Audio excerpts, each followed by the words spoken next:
മാത്തമാറ്റിക്സിൻ്റെ ഒരു ഏരിയ നമ്മൾ നോക്കുവാണെങ്കിൽ നമ്മളൊക്കെ പഠിച്ചു വന്ന രീതി എന്ന് പറയുന്നത് 5 1s ആർ 5 2s ആർ 10 എന്നും പറഞ്ഞ് ബൈ ഹാർട്ട് ചെയ്താണ് മൾട്ടിപ്ലിക്കേഷൻ ടേബിൾസ് പഠിച്ചു വന്നത്.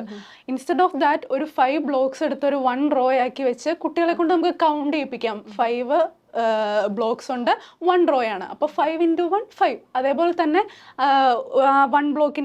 1 റോ ഓഫ് ബ്ലോക്കിൻ്റെ മുകളിൽ ഒരു സെക്കൻഡ് റോ വെച്ചതിന് ശേഷം പിള്ളേരെ കൊണ്ട് കൗണ്ട് ചെയ്യിപ്പിക്കാം നമുക്ക്. അപ്പോൾ പിള്ളേർക്ക് ആ കൺസെപ്റ്റ് ഈവൻച്വലി ഡെവലപ്പ് ആണ്. അവർ അറിയാതെ തന്നെ അവർക്ക് ആ കൺസെപ്റ്റ് അവരുടെ ഉള്ളിൽ ഡെവലപ്പ് ആവുകയാണ്. പഠിക്കണം എന്നൊരു തോട്ടോടു കൂടെ അല്ലാതെ ഒരു ഇൻട്രാക്റ്റീവ് ഹാൻഡ്സ് ഓൺ ആക്ടിവിറ്റിയിലൂടെ അവരത് ലേൺ ചെയ്യുമ്പോൾ ഒത്തിരി ബെനിഫിറ്റഡ് ആയിരിക്കും. തീർച്ചയായിട്ടും ഈ പറഞ്ഞ പോലെ പഠിക്കുക എന്നതിൽ മാറി അതൊരു പ്ലേഫുൾ ആക്ടിവിറ്റി പോലെയാവും. അങ്ങനെ മാറുന്നതിലൂടെ കുട്ടികൾ പഠിക്കുന്ന കാര്യങ്ങളൊക്കെ ഓർത്തിരിക്കാൻ വേണ്ടിയിട്ട് അത് ഹെൽപ്ഫുള്ളാണ്.